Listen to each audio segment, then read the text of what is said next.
अगर हमें इसके परफॉर्मेंस को एनालाइज करना है ऑन पेपर, क्लियर, तो ऑन पेपर हम कैसे एनालाइज करेंगे? ऑब्वियस सी बात है, फॉर एनालिसिस पर्पज आप कैसे करेंगे एनालाइज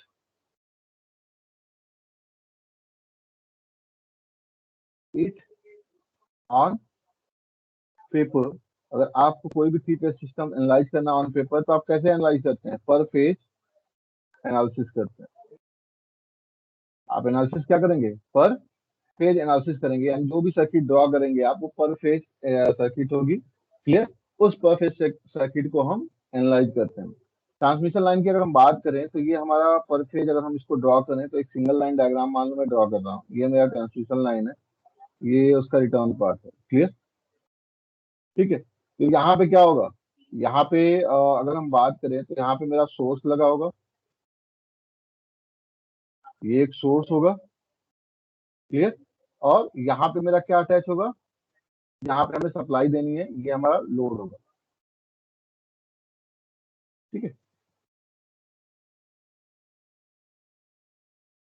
क्लियर। और ये मेरा ट्रांसमिशन लाइन है या टाई लाइन है, ये मैंने एज्यूम कर लिया टाई लाइन, ट्रांसमिशन लाइन को भी टाई लाइन भी कहते हैं हम, ठीक है। तो यहाँ पे मेरा ये बताने का मेन मोटो ये है कि आपका दो टर्मिनल होता है किसी भी लाइन पे, एक सेंडिंग एंड होता है, this is the sending end, where, ये क्या है तुम्हारा सेंडिंग एंड है, जहां पे क्या हो रहा है? पावर सप्लाई दी जा रही है। सेंडिंग एंड पे क्या हो रहा है? पावर सप्लाई दी जा रही है, क्लियर। और ये हमारा रिसीविंग एंड होता है। रिसीविंग एंड पे क्या होता है आपका? जो आपका पावर सप्लाई पावर दे रहा है, वो जो पावर है वो रिसीविंग एंड पे क्या होता है? यूज किया जाता है, क्लियर। यहाँ पे आपका पावर सप्लाई दिया गया है, यहाँ पे जो आपका पावर है वो पावर आप यूज कर रहे हैं लोड के टर्म में, यानी जो भी आपका लोड होगा, ठीक है, वो लोड उस पावर को यूज करके अपना वर्क कर रहा है, क्लियर है चीज। तो दो एंड होते हैं किसी भी टाई लाइन की, अगर हम बात करेंगे, एक आपका सेंडिंग एंड होता है जहाँ पे पावर की सप्लाई होती है, एक आपका रिसीविंग एंड होता है जहाँ पे पावर एब्जॉर्ब होता है, क्लियर है चीज। तो सेंडिंग एंड और रिसीविंग एंड क्लियर होगा आपको, क्लियर। हेलो, आवाज आ रही है? यस सर, आ रही है। Yes sir. Yes sir. Clear. तो अगर हम परफॉर्मेंस की बात करें, परफॉर्मेंस ऑफ ट्रांसमिशन लाइन की बात करें, तो किन दो चीजों पे मेन डिपेंडेंट होगा, कौन बताएगा? एक आपका सेंडिंग एंड है यानी इनपुट पावर है, और एक आपका आउटपुट पावर है। ये एज्यूम करें पावर सप्लाई मतलब आपने यहाँ पे इनपुट पावर दे दिया और इस टर्मिनल पे आपको आउटपुट पावर मिल रहा है, और ये आउटपुट पावर लोड यूज कर रहा है, क्लियर, ठीक है, ठीक है। यहाँ पे आपका इनपुट वोल्टेज होगा और ये आपका आउटपुट वोल्टेज भी होगा। तो परफॉर्मेंस ऑफ ट्रांसमिशन लाइन किन दो चीजों पे डिपेंड करेगी? चलो मैंने हिंट भी दे दिया कि दो चीजें, अगर हम ऑन पेपर लोड इसको एनालाइज करना चाहें तो वो दो चीजें क्या होंगी? लोड हाँ हेलो, लोड बेटा आवाज कम आ रही है, बोलो। लोड लोड, इलेक्ट्रिकल टर्म में मैं बात कर रहा हूँ। एफिशिएंसी वेरी गुड, एफिशिएंसी और रेगुलेशन। एंड रेगुलेशन, मेन दो चीजें हैं यहाँ पे। एफिशिएंसी, एफिशिएंसी क्यों? क्योंकि हमें ये जानना है कि जो हमारे लोड टर्मिनल पे पावर आ रहा है, क्लियर, वो कितना एफिशिएंट तरीके से हमारा लोड उसको यूज कर पा रहा है। क्योंकि एफिशिएंसी क्या होता है? Output power upon input power, ये पढ़ा है ना सबने। और किसी भी सिस्टम को एनालाइज करने के लिए हम ये चीज जरूर देखते हैं कि कितनी उसकी एफिशिएंसी है, कितना एफिशिएंटली वो वर्क कर रहा है, क्लियर है चीज। हेलो, हेलो, हेलो, हाँ बच्चों, आवाज नहीं आ रही है क्या? आ रही है सर, आ रही है। तो रिप्लाई क्यों नहीं कर रहा तुम लोग? ठीक है। तो परफॉर्मेंस ऑफ ट्रांसमिशन लाइन में मेन चीज होता है एफिशिएंसी। और दूसरी चीज क्या है कि यहाँ पे हमारा वोल्टेज ड्रॉप होना है। क्लियर? ये जो चीज है, क्योंकि कंडक्टर है तो ऑब्वियस सी बात है कि हमारा यहाँ पे वोल्टेज ड्रॉप होना है। और कहीं भी हम ट्रांसमिशन में ये जरूर कोशिश करते हैं कि हमारा वोल्टेज ड्रॉप मिनिमम से मिनिमम हो, कम से कम हो। क्लियर? तभी तो हम उसको रेगुलेट करने के लिए हमेशा उसके पीछे पड़े रहते हैं, रिसर्च वर्क चलते रहते हैं कि कम से कम रेगुलेशन इसका किया जाए, ताकि अगर मान लो हम जनरल बात करें, अगर यहाँ पे 230 वोल्ट रहे तो यहाँ पे 230 वोल्ट पहुंचे। यही करते हैं ना हम लोग। क्लियर? तो दूसरा मेन चीज होता है वोल्टेज रेगुलेशन। यानी अगर मुझे किसी ट्रांसमिशन लाइन की परफॉर्मेंस एनालिसिस करनी है तो ये दो चीजें इंपॉर्टेंट रोल प्ले करते हैं। एक efficiency, how efficient the system is work, और दूसरा आपका वोल्टेज रेगुलेशन, यानी आपके टाई लाइन में जो वोल्टेज ड्रॉप हो रहा है वो मिनिमम से मिनिमम हो। हम इसी पे फोकस करते हैं। तो वोल्टेज अगर रेगुलेशन की हम अगर बात करें यहाँ पे, तो ये चीज क्लियर हो गया, P output upon P output plus losses. Obvious सी बात है कि ट्रांसमिशन लाइन में कुछ लॉस तो होगा ही होगा, क्योंकि उसकी रजिस्टिव नेचर तो होती है, तो कुछ लॉसेस होंगे, तो उस हिसाब से उसकी एफिशिएंसी होगी। अगर हम वोल्टेज रेगुलेशन की बात करें तो वोल्टेज रेगुलेशन क्या हो जाएगा? Change in output voltage upon rated voltage. ये पढ़ा है ना? ट्रांसफॉर्मर पढ़ा है, याद आ रहा है? हेलो? ट्रांसफॉर्मर पढ़ा है, याद आ रहा है? हेलो? ट्रांसफॉर्मर में वोल्टेज रेगुलेशन पढ़ा था आप लोगों ने?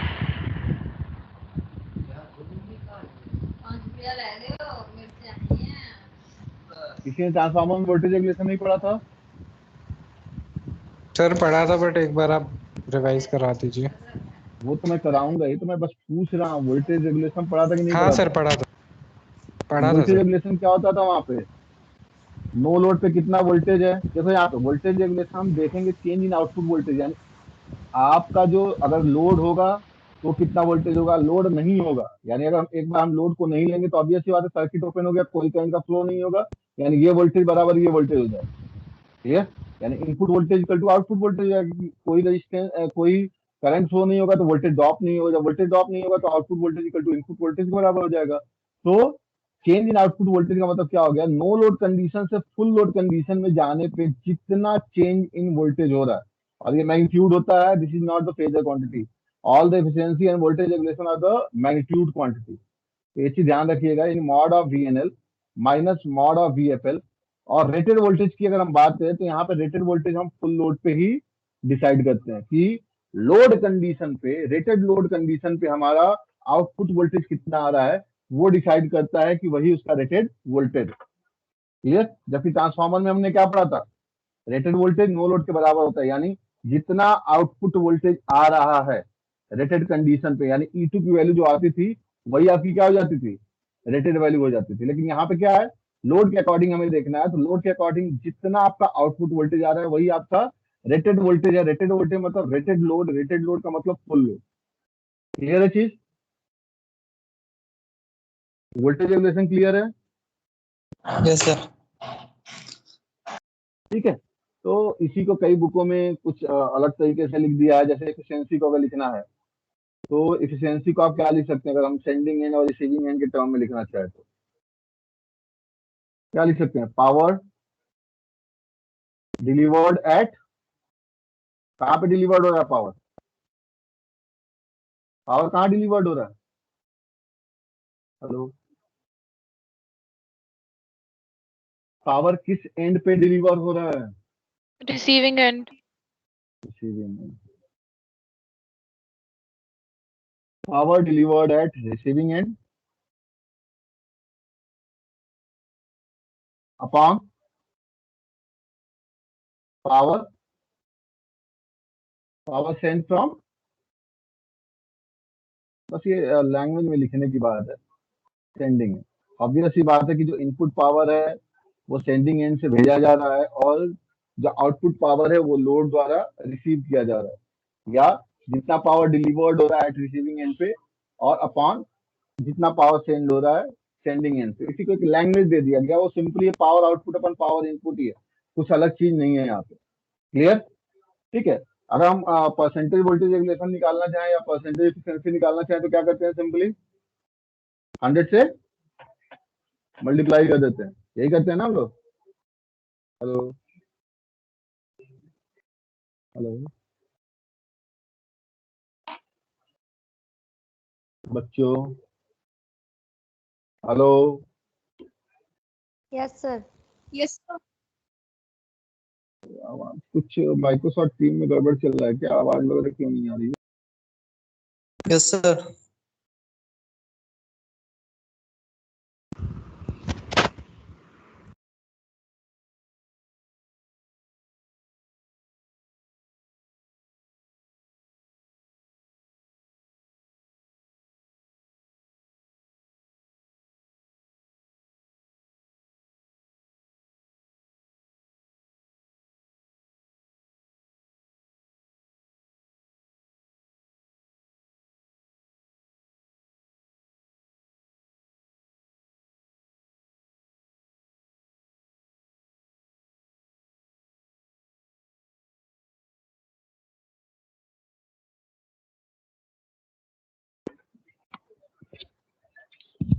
आवाज आ रही है क्या मेरी, कुछ गड़बड़ चल रहा है? सर आ रही है, आवाज आ रही है। Yes, sir. आ रही है आवाज।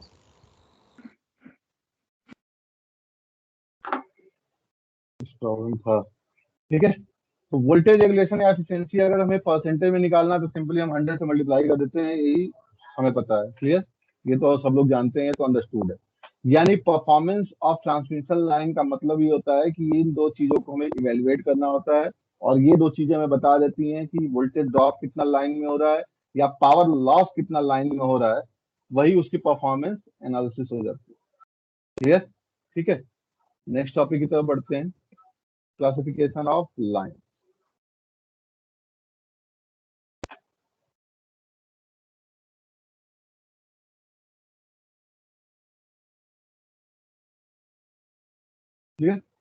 ट्रांसमिशन लाइन को, क्लासिफिकेशन ऑफ लाइन का मतलब यहाँ पे ट्रांसमिशन लाइन है।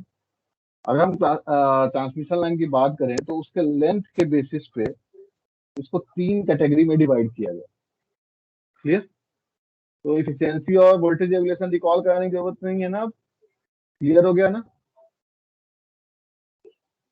Hello, yes sir. ठीक है। तो क्लासिफिकेशन ऑफ जो लाइन होता है वो डिपेंड करता है कि लेंथ पे, क्लियर, लेंथ ऑफ लाइन क्या है, क्लियर। तो इसको 3 कैटेगरी में क्लासिफाई किया गया है। पहला आपका short transmission line,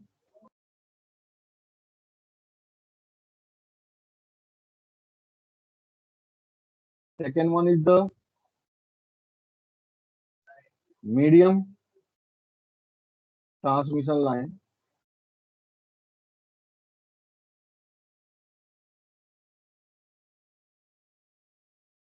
and the last one is the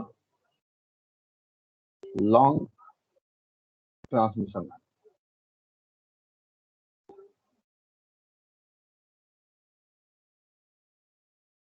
अगर हम लेंथ के बारे में बात कर रहे हैं तो कैसे इसको हमने कैटेगराइज किया है, क्लासिफाई किया है लेंथ पे बेस्ड। जो शॉर्ट ट्रांसमिशन लाइन होती है इसका जो लेंथ होता है and length of the line जो होता है वो 80 किलोमीटर के बिलो होता है, क्लियर। मीडियम ट्रांसमिशन लाइन के लिए जो लेंथ होता है वो in between 80 kilometre to 200 kilometre होता है,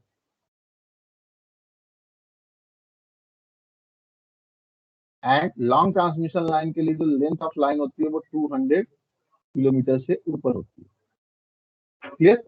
तो based on the length of the line, these are categorize in 3 segment, मतलब short transmission, medium transmission and long transmission line, clear. Actually क्या होता है कि अगर तुम्हें याद आ रहा हो तो हमने डिस्कस किया था कि किसी भी ट्रांसमिशन लाइन के 2 टर्म्स होते हैं, क्लियर। वो दो टर्म्स क्या होते हैं, ये चीज हमने डिस्कस की थी, सीरीज टर्म एंड शन टर्म। याद आ रहा है कुछ, ऐसा कुछ हमने डिस्कस किया था कभी जब हमने ट्रांसमिशन लाइन का नेटवर्क पढ़ा था, तो हमने ये चीज डिस्कस की थी। Hello, Yes, sir.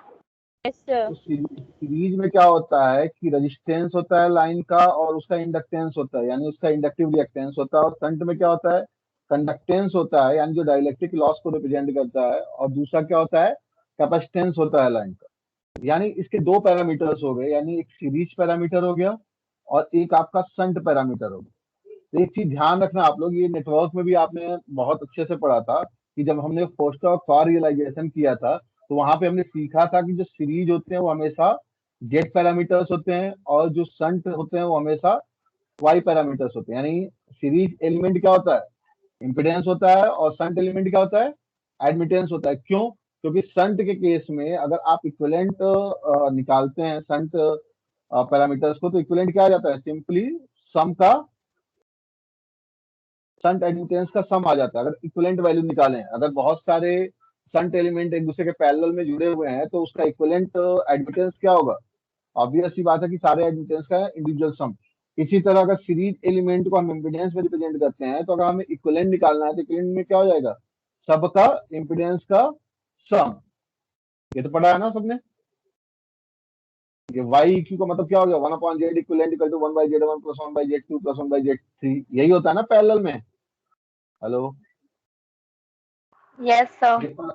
ठीक है। तो एक चीज अपने दिमाग में रखना, ये जो हम एनालिसिस, मैथमेटिकल एनालिसिस जो करने जा रहे हैं उसको ये चीज दिमाग में आपको रखना है कि सीरीज एलिमेंट रेजिस्टेंस और इंडक्टेंस होते हैं और पैरेलल एलिमेंट कंडक्टेंस और कैपेसिटेंस होता है। लेकिन कंडक्टेंस को हम नेग्लेक्ट कर देते हैं, इसको जीरो ले लेते हैं।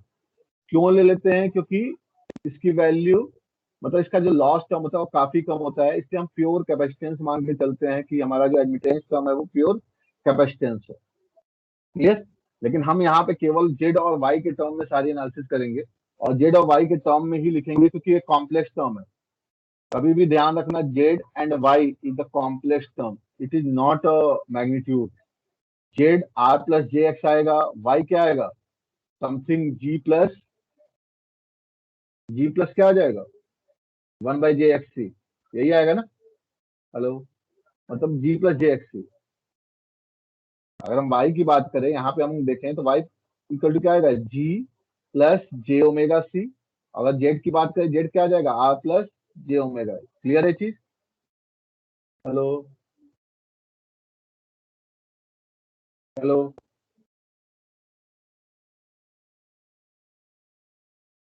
आवाज आ रही है मेरी? आवाज आ रही है मेरी? Yes, sir. Yes, sir. Yes, sir. आवाज आ रही है। आवाज आ रही है तो रिप्लाई कर दिया करो, कोई भी रिप्लाई कर दिया करो। थोड़ा सा मुझे हिम्मत आती है, नहीं तो मैं बोल के बैठ जाता हूँ कि आवाज आ रही है कि नहीं आ रही है। तीन, यहाँ पे देखो, Z equal to R plus J omega L हो गया, ये प्योर क्या है, इम्पिडेंस टर्म है। वाई इक्वल टू क्या हो जाएगा, कंडक्टेंस मतलब रेजिस्टेंस का इनवर्स, और जे ओमेगा सी मतलब 1/जे ओमेगा सी का इनवर्स। यही है ना। तो ये कंडक्टेंस, ये क्या हो गया, एडमिटेंस टर्म हो गया। तो ये दोनों क्या है, कॉम्प्लेक्स डोमेन के टर्म है। इसको आप ये मत सोच के चलना कि ये मैग्नीट्यूड है। पहली चीज तो ये चीज दिमाग में रखना है आपने। क्लियर? ठीक है। तो हमने इंडक्टेंस, कैपेसिटेंस, ये सारी चीजें मैंने पढ़ ली है। तो हम ऑलरेडी जानते हैं कि हमें इंडक्टेंस कैसे कैलकुलेट करना है, कैपेसिटेंस कैसे कैलकुलेट करना है। अब हम केवल ट्रांसमिशन लाइन पर फोकस करेंगे, वहां पे देखेंगे क्या क्या चीजें हो रही हैं, कैसे कैसे हो रही हैं। क्लियर? ठीक है। तो हमने ट्रांसमिशन लाइन को क्लासिफाई कर लिया कि ये तीन कैटेगरी के होते हैं, short, medium and long transmission line. Clear? तो सबसे पहले मैं यहाँ पे स्टार्ट करने जा रहा हूँ, मतलब थोड़ा सा ब्रीफ बस कर दे रहा हूँ। क्या ब्रीफ कर रहा हूँ, देखो यहाँ पे शॉर्ट ट्रांसमिशन लाइन में क्या होता है। शॉर्ट ट्रांसमिशन लाइन में जो लाइन चार्जिंग कैपेसिटी होती है वो काफी कम होती है। Line charging capacity is very less, very very less. तो अगर लाइन चार्जिंग कैपेसिटी बहुत कम है तो क्या होगा, कौन बताएगा? अगर line charging capacity very very less है तो क्या होगा?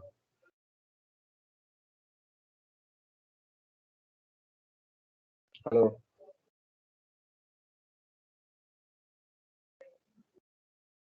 हेलो, ऑब्वियस सी बात, चार्जिंग कैपेसिटेंस की वैल्यू क्या होगी,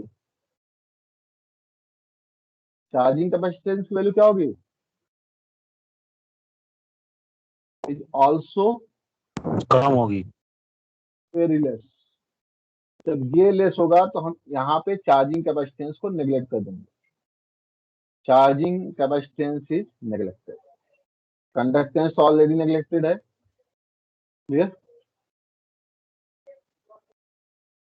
तो ये चीज होता है शॉर्ट ट्रांसमिशन लाइन में। मीडियम ट्रांसमिशन लाइन में क्या होता है कि भले ही ये डिस्ट्रीब्यूटेड नेटवर्क होता है, लेकिन इसकी लेंथ इतनी कम होती है, मतलब 80 किलोमीटर से 200 किलोमीटर के बीच में ही होता है।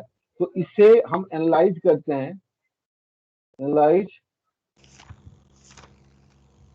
This type of line